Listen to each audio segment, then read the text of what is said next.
bom para o iniciante, Canalei, além de ações e FIIs, renda fixa, né? Títulos do Tesouro Direto, principalmente para quem é iniciante mesmo, Tesouro Selic, que a flutuação é quase nenhuma, né? De vez em quando pode acontecer, como teve um susto lá durante a pandemia, uma desvalorização do Tesouro Selic, mas aconteceu lá. A última vez antes daquele evento tinha sido há 18 anos, e sabe lá quando vai acontecer de novo. Pode acontecer, mas é muito raro. Em geral, é um título pós-fixado, ganha, né? Valoriza todos os dias. E eu falo do Tesouro Direto porque é um título de renda fixa, mas que tem uma negociação quase em bolsa, né? Tem uma plataforma própria, que é do Tesouro, tem que ter conta numa corretora, então já vai ambientando o investidor a como é investir em fundo imobiliário e em ações. Todo mundo tem que ter, na minha opinião. E no caso do iniciante também que vai para as ações, os ETFs, ainda mais agora que tem BDR de ETF, tem uma infinidade de possibilidade de investir. Eu tenho usado BDR de ETF para investir nos REITs. Compro lá um BDR que replica um ETF dos REITs de tijolo nos Estados Unidos. Tem um ETF, e que é replicado aqui por um BDR, que investe em... São milhares de empresas de quase 50 países diferentes. Uma parte, mais ou menos metade, países desenvolvidos, outra metade, países em desenvolvimento. É chegar num nível de diversificação, assim, imagina, daqui da bolsa você compra um instrumentozinho que te leva a uma exposição de 50 países diferentes. É um nível de diversificação que a gente nem sonhava até pouco tempo atrás.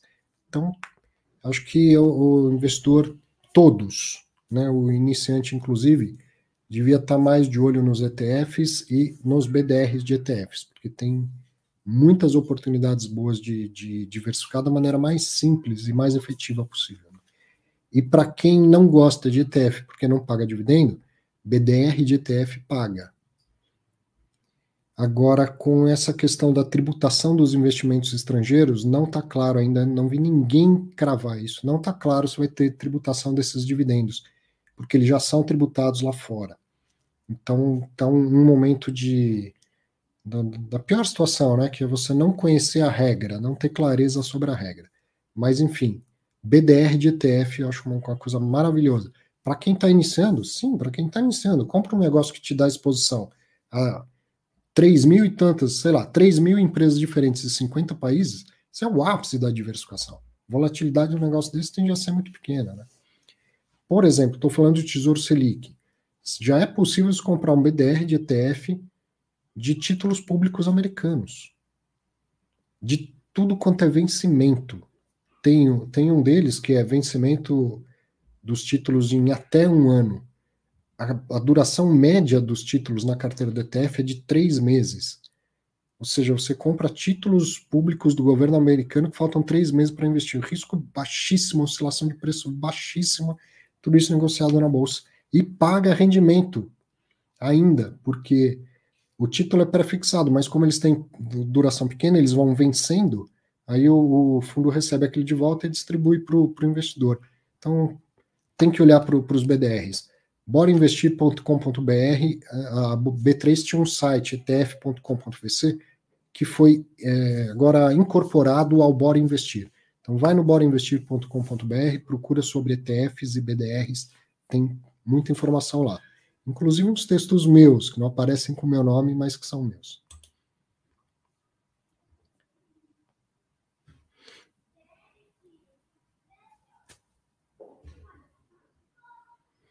E aí, ninguém pro cara a cara? Vou colocar de novo aqui o link, não vou procurar mais. O Marcos está perguntando o que eu acho dos ETFs de renda fixa. Eu comprei um há alguns anos para ver como ia funcionar, para aprender, tá? O IMAB5. Comprei um que replica o IMAB5. Enfim, teve um texto recente que eu escrevi, desses que não aparece com o meu nome, que a gente tem que entender, eu dei o nome de A Química dos Investimentos. Você tem um investimento, ele tem uma característica, mas quando ele vai sendo encapsulado num fundo, por exemplo, em coisa, ele vai mudando a característica. Então, o ETF de renda fixa, ele não tem vencimento. Ele compra títulos que têm uma determinada duração. Por exemplo, esse que eu estava falando lá dos títulos americanos. O que tem dentro do fundo tem prazo de vencimento médio de 3 meses, mas o fundo não tem prazo de vencimento. Então, ele te dá uma exposição constante a uma determinada duração.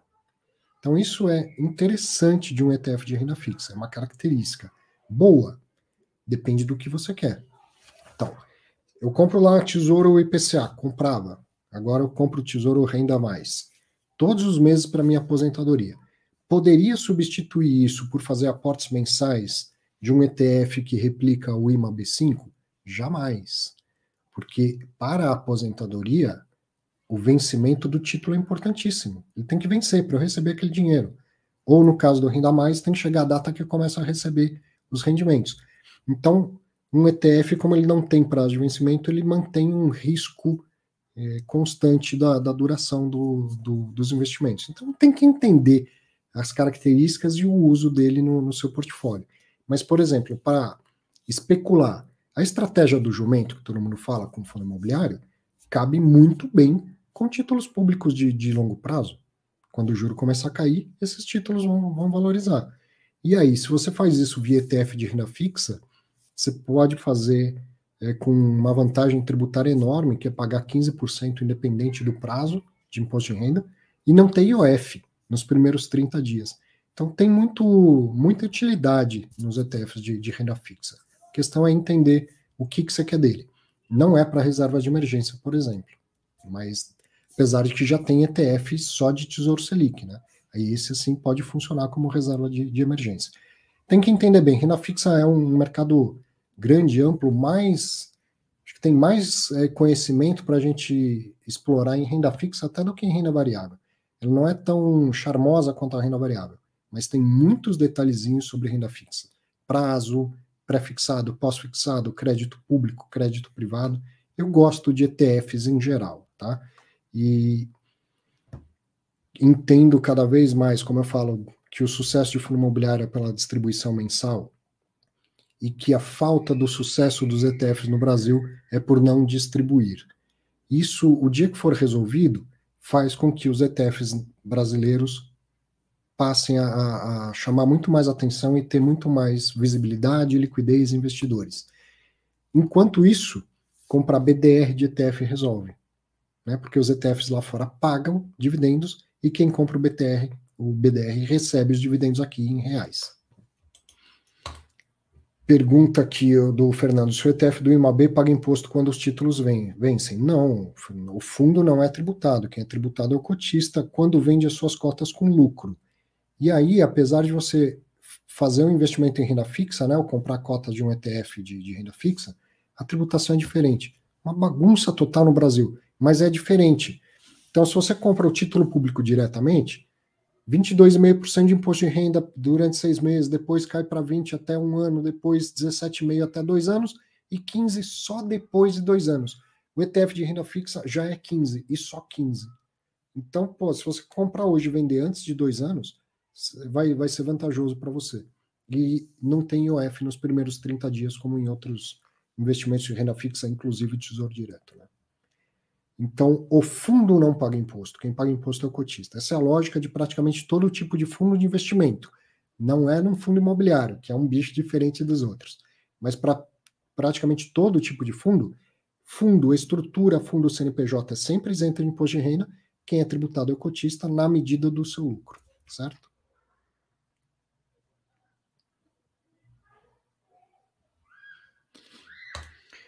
A Jana perguntando aqui se o LFTS11, que é o ETF que replica a Tesouro Selic, as LFTs, se tem que pagar imposto de renda no ganho de capital na venda. Jana, ETF de renda fixa, a tributação é na fonte. E essa é uma vantagem também. Então, você não se preocupe com isso.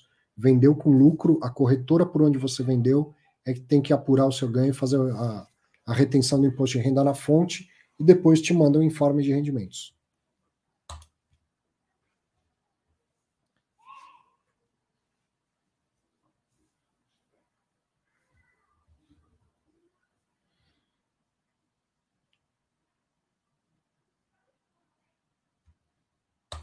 Pergunta do Wagner. Se o ETF não paga os dividendos, para onde vai esse dinheiro? É reinvestido, Wagner. O fundo recebe, né? Então vamos imaginar, o ETF que replica o Ibovespa. Ele compra exatamente as mesmas ações que pertencem à carteira do Ibovespa. As ações pagam dividendos. Para quem? Para o fundo. Se eu tenho cota do fundo, do BOVA11, eu não tenho as ações, eu sou dono do fundo, não das ações. Quem é dono das ações? O fundo.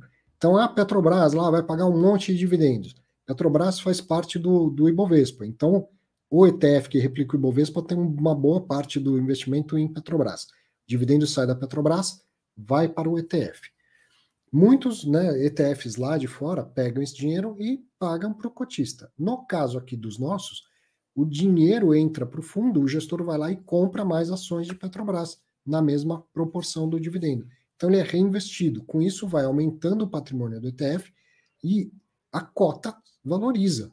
Então isso vai parar na cota, certo? A cota vai valorizando na mesma medida que vai valorizando o valor patrimonial do ETF, entendeu?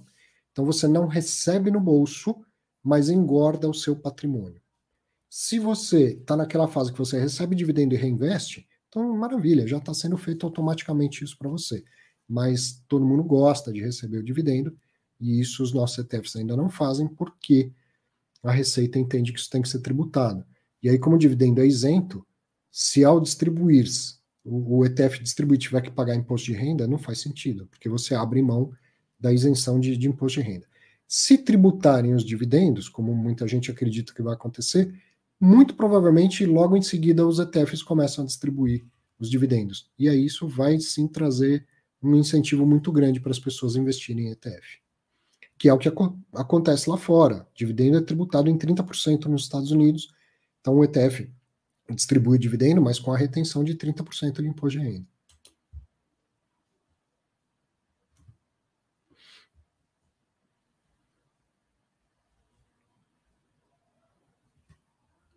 Bom, 1h50 aqui. Deixa eu ver se tem mais uma.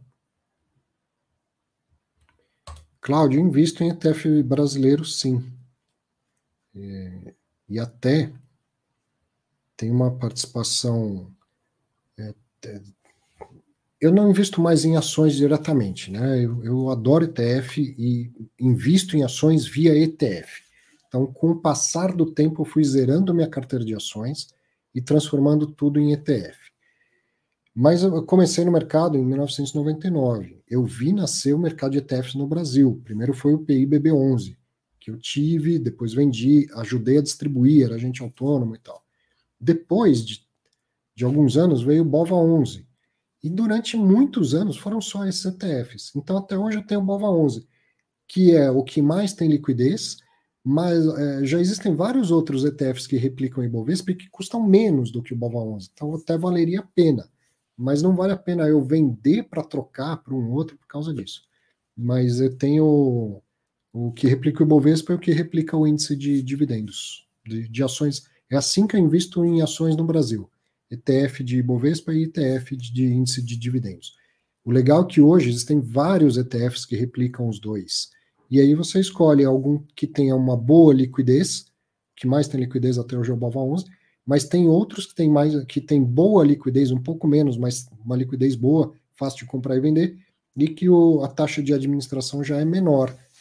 Então, procure esse equilíbrio aí. Quanto menos taxa de administração, melhor.